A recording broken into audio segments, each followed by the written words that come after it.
तो ये हो गया डिशोल्डिंग वायर। और चौथा नंबर में आप क्या पड़ता है, 6 में आपको क्या पड़ता है कि 6 में आपका पड़ता है डीसी मशीन। डीसी मशीन, इसी में आप सभी जितना भी हो सकता है उतना आप डीसी मशीन के बारे में अच्छे से पूछिएगा। हम डीसी मशीन के बारे में भी एक बेगले से ही डीसी मशीन के साथ ही हम वीडियो रखेंगे। उस टाइम पर हम डीसी मशीन के बारे में सभी बतलाएंगे। अभी के लिए डीसी मशीन क्या होता है कि कोई सा भी लैपटॉप को रिपेयरिंग करने के लिए आता है तो एडाप्टर जो हम इंजेक्ट करते हैं एडाप्टर के द्वारा लैपटॉप में, और वो हम डीसी मशीन से वोल्टेज ले करके देते हैं उन लैपटॉप में। डायरेक्ट हम चार्जर से ले करके चेक नहीं कर सकते, डीसी मशीन के द्वारा आना पड़ता है, क्योंकि उसमें एम्पियर दिखाता है, एक वोल्ट दिखाता है, और एक शॉर्ट है कि नहीं शॉर्ट है उसके लिए बत्ती एलईडी लाइट दिया रहता है, उससे हम समझते हैं। उसके लिए हमारे पास डीसी मशीन एक सस्ता में भी होना चाहिए। और डीसी मशीन के बाद आपके पास क्या होना चाहिए, डीसी मशीन के बाद आपका 7 नंबर में होना चाहिए आपके पास लेंस। लेंस या microscope machine, microscope machine dish lenses जो होता है छोटा सा, हम पिक्चर रखेंगे, छोटा सा लेंसेस रहता है और माइक्रोस्कोप मशीन रहता है। वो 20-25-30 हज़ार तक पड़ेगा, लेकिन लेंस जो होता है 600 से 800 हज़ार रुपया में आ जाएगा।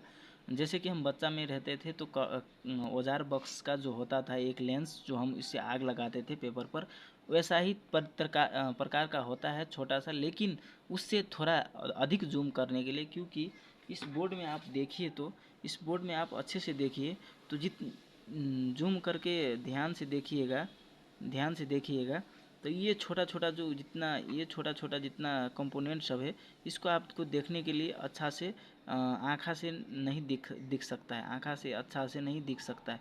इसके लिए क्या करना पड़ेगा कि लेंस रखना पड़ेगा। और लेंस से क्या होगा कि आपका जितना भी वो है छोटा छोटा कंपोनेंट है, वो बिक रहा है कि नहीं बिक रहा है, उखड़ा है कि नहीं उखड़ा है, वो चेक करने के लिए आपके पास लेंस होना चाहिए, माइक्रोस्कोप मशीन होना चाहिए, इसीलिए उसको यूज़ किया जाता है। और उससे अगाड़ी आपका नेक्स्ट क्या चाहिए, आपके पास नेक्स्ट आपके पास चाहिए डीसी जैक्स और कनेक्टर्स। ये तो हमको पहले ही बता देना चाहिए, लेकिन इसके हम अभी क्यों बतला रहे हैं कि क्यों लेंस रहेगा तो आप लेंस के बाद आपको डीसी कनेक्टर्स या कनेक्टर्स भी रख सकते हैं।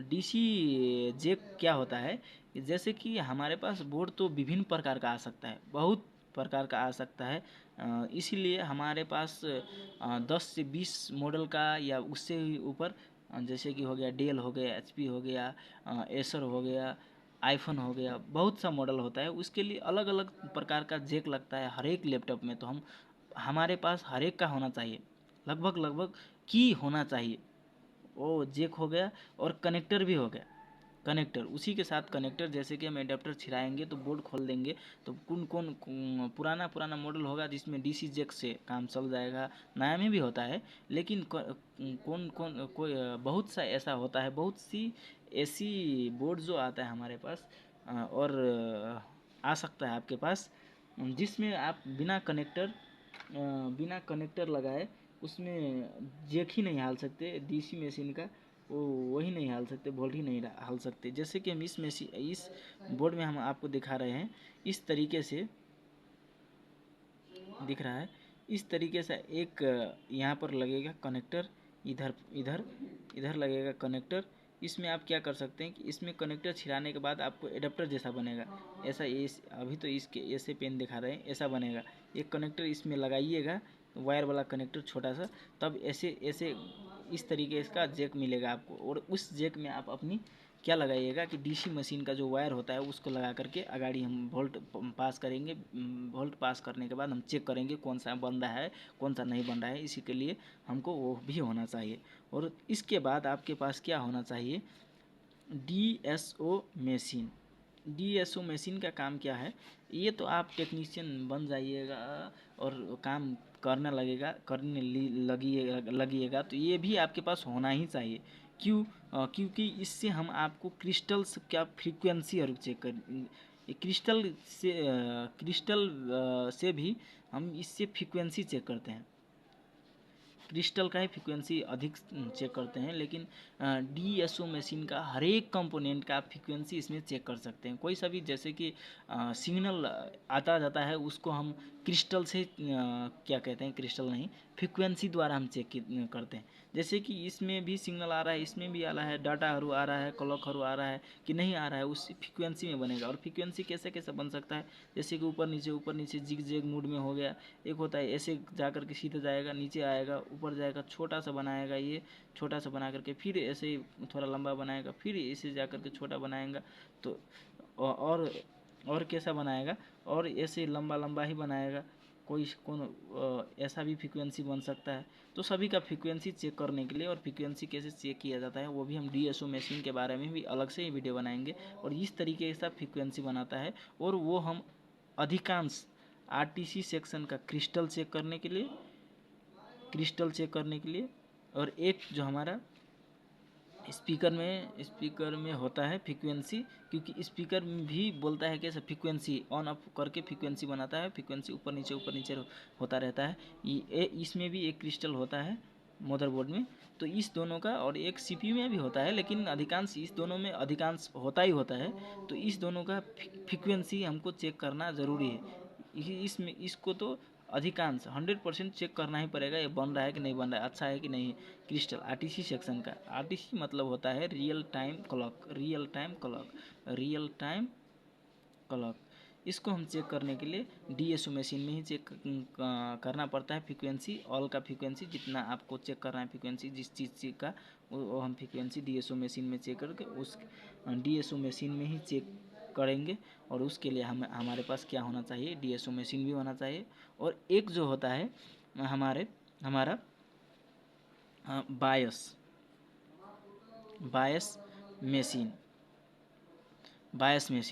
और बायस मशीन क्या है, ये वीडियो बहुत लंबा होगा, इसीलिए हम क्या करेंगे, एक सा पार्ट में हम 5 वीडियो रखेंगे और एक में 10 रखेंगे।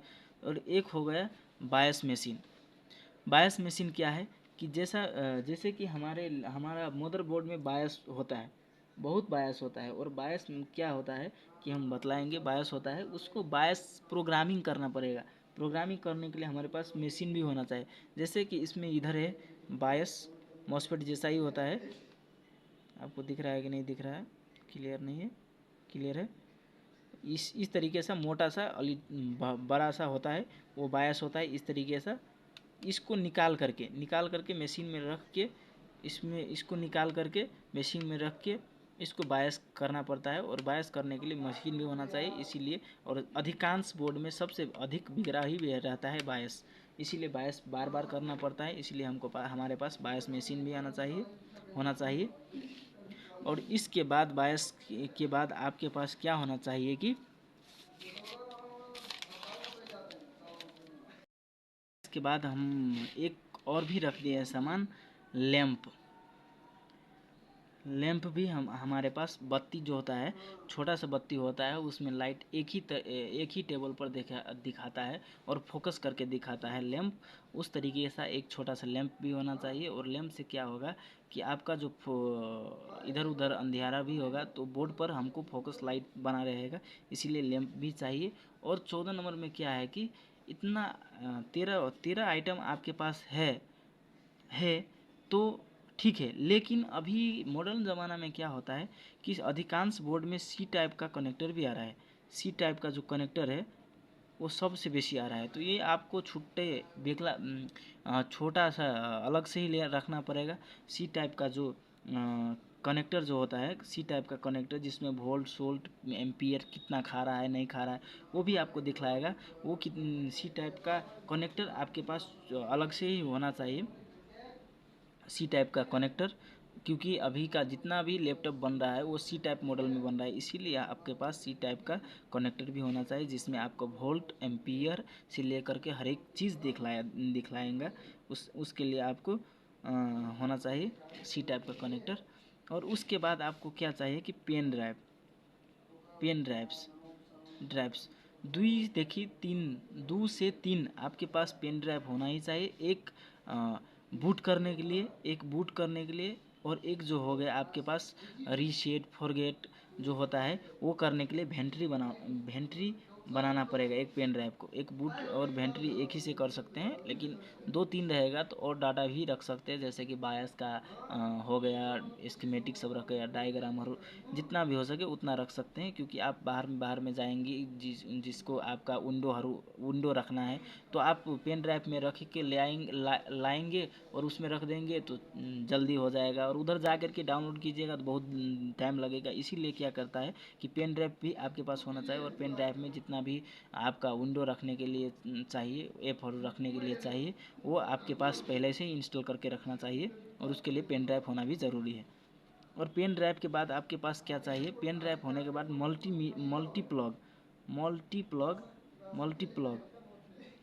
मल्टीप्लग या मल्टीबोर्ड की कहिए, मल्टीबोर्ड और मल्टीप्लग भी रखिएगा 2-3, क्योंकि कभी चार्ज करना पड़ेगा 200 चार लैपटॉप 5 लैपटॉप कभी एक ही करना पड़ेगा, इसीलिए 2 या एक से लेकर के 2 मल्टीप्लग भी रखिएगा, और उससे भी आपको काम लगेगा। इसीलिए इतना आपके पास रहेगा तो आप टेक्नीशियन बनने के लिए सबसे अधिक सभी आपके पास टूल हो जाएगा, तो आपका कोई सा भी समस्या नहीं आएगा, और उसमें आप काम कर सकते हैं। तो आज के लिए आज का क्या क्या सामान चाहिए वो हम हॉल में रख देते हैं, एक ही वो में रख देते हैं, जूम में इधर रखे हैं। एक जैसे कि आपके पास सबसे पहले हम कहे थे स्क्रू ड्राइवर का सेट हम इसमें लिखा है। पहले स्क्रू ड्राइवर में कौन सा प्रकार आता है वो आप इधर देख सकते हैं, कौन कौन सा प्रकार आ रहा है।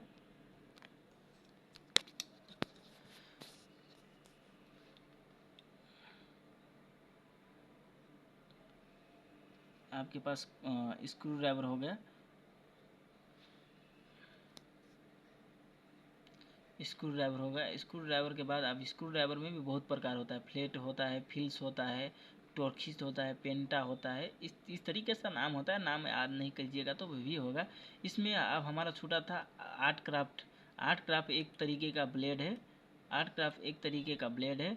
उससे क्या होता है कि कोई सा भी हमको सोल्डिंग वायर काटना पड़ेगा, डिसोल्डिंग वायर काटना पड़ेगा, किसी को क्रोजन लगाया तो उसको सफ़ा करने के लिए आर्ट क्राफ्ट भी चाहिए, ट्वीज़र भी हम लिखे थे, ट्वीज़र हो गया।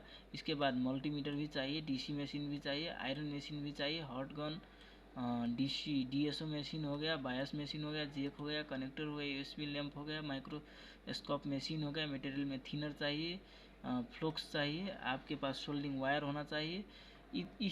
इतना सामान है आपके पास, soldering wire, desoldering wire, paste है, आपके पास इतना है तो आपका काम बन सकता है, और आप एक तरीके सा अच्छा टेक्नीशियन को मार दे सकते हो और काम कर सकते हैं। आज के लिए इतना ही, नमस्कार, और दूसरी वीडियो में फिर से मिलेंगे।